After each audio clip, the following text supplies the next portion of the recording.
Hey guys, Paul from Ashen Phoenix. It's new comic book day for the week of August 2nd. We're going to get started right now.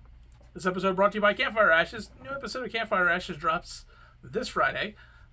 It's a new season, so yeah. Season 2! Yeah. Wow. Hey guys, Tim from Capes and Scowls, the comic book store. TMashion and Paul and Tim do a thing. I'm going to talk about trades. Kang. Marvelverse Kang. Interesting mix of Kang adventures, including Squirrel Girl. If you ever want to see him fight Squirrel Girl. We got Captain America, Sentinel of Liberty, Volume 2, issues 7 through 11 of the current run.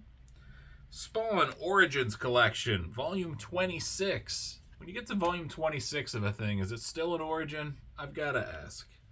I don't know what issues this is. It's a bunch. It's probably like almost in the 200s or something. Eve, Children of the Moon. It's got a weird bear thing, which is fun. Bear thing. We've got Blue Beetle Graduation Day, which was a recent mini. We've got Swamp Thing, Green Hell. This was a spooky. A lot of people really enjoyed this one. We've got True Cult. I reviewed issue 1 of it on here. It's a weird one, but it's kind of fun. We've got some golden books. I've got Little Mermaid. And I've got Moon Girl and Devil Dinosaur for all you Devil Dinosaur completionists out there, right? Oh Yeah. Time Before Time, Volume 4, Declan Shalvey, right? Yeah, Declan Shalvey's on this. I like me a good Declan Shalvey. We got Star Wars, Dr. Aphra. This is Volume 6. Still going strong. I wonder if this book will reboot again. They just always reboot when they hit certain points. Wondering how far Dr. Aphra will go. As far as the galaxy will take her. Wow. That's beautiful, man. Young Alfred, Pain in the Butler, for those of you who love puns. And butts. I don't think that's right. The Sandman, Book 6. Volume 6 of the new redone Sandman volumes. This includes Dream Hunters, it looks like, and Overture, which makes sense. Miles Morales, Spider-Man, Volume 1. This is the most recent one, and it's issues 1 through 5. I think that's right. I think it's the most recent one. And then Punchline, the Gotham Game. That looks super cool. It does look cool. It's got a cool presentation, right? All you graphic design kids out there. Mini, right? Mini. That's it. That's it for our trades. But hey, it's a good mix, right? First up, we had Magneto issue number 1. Interesting story. This takes place a couple years before Krakoa and all this kind of stuff, where Magneto is the head of Charles' school because Charles is dead, hasn't come back yet, all that kind of fun stuff. So this basically takes place it's very introspective issue. Like 90% of this is literally in his head as he's trying to basically reconcile old Magneto with current Magneto. And his past is unfortunately going to come back and bite him. So that's kind of what this is. It starts very much in the past, dealing a lot with the New Mutants. And it was a good story. I wasn't expecting it. Because anytime we're just like, yeah, this one took place like 5 years ago. I'm like, but why do we care? But it was a good story. So if you're a big fan of the X-Men, check it out. It's worth it. All right, guys. First up for me, I've got Robotech, Rick Hunter, number 1. If you don't know, I love Robotech. Everything Robotech. Robotech is great. So this is following up on the last Robotech series, which ended a while ago. For those of you who don't know Titan, Titan Comics putting this out. This takes place after their run. You don't really have to know it. They fill you in on what happened, where we are at what point in the war, and what has happened to all the key players. You benefit from it, but it's not needed. The art's really cool. The story's very fun. I like where they're going. It's a very serious tone, which is correct for Robotech.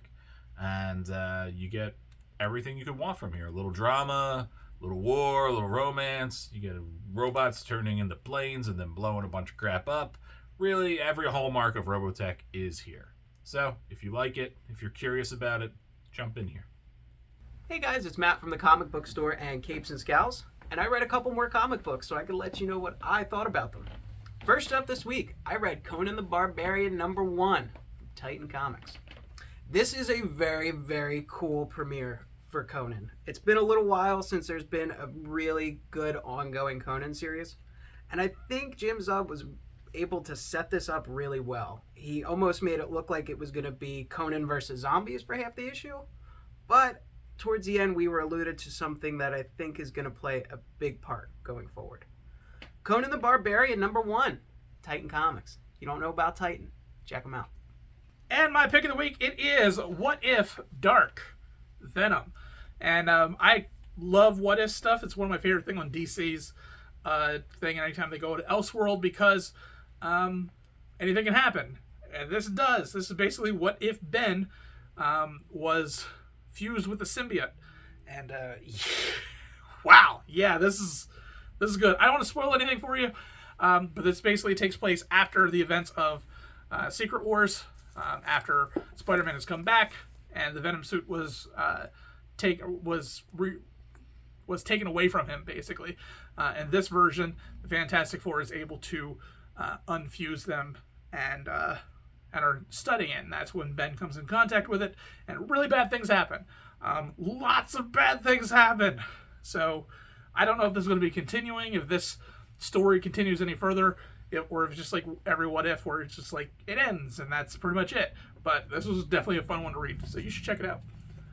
All right, it's time for my pick of the week. What's my pick of the week, Paul? Oh, I don't know. I don't ever pay attention. No, you don't, Paul. Yeah, I'm real bad at paying attention. He's not in the room. Yeah, I'm real bad at paying attention. I don't listen at all. Yeah, I know. You don't listen at all. Yeah, I don't. Anyways, pick of the week is... I'm so sorry. Peacemaker Tries Hard. Issue #4 by Kyle Starks, my boy.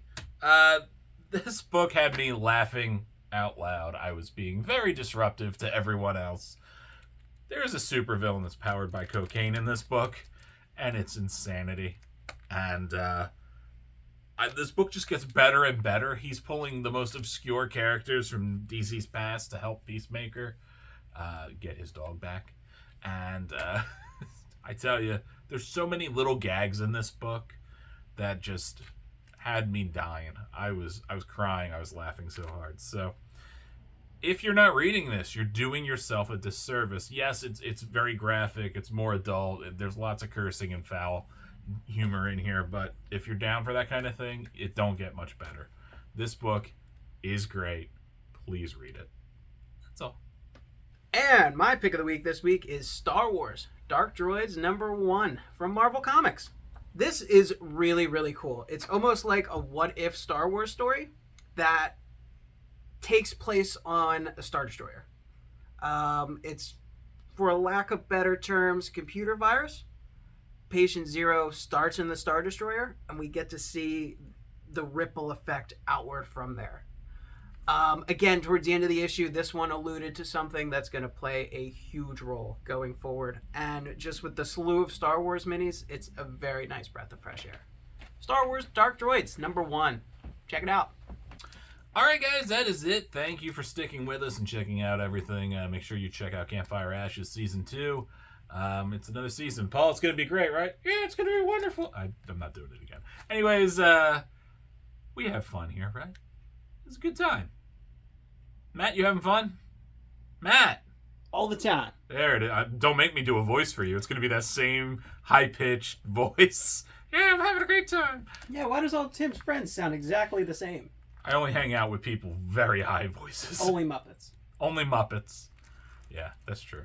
Anyways, that's it, people. Have a good one, and we will check you out next week.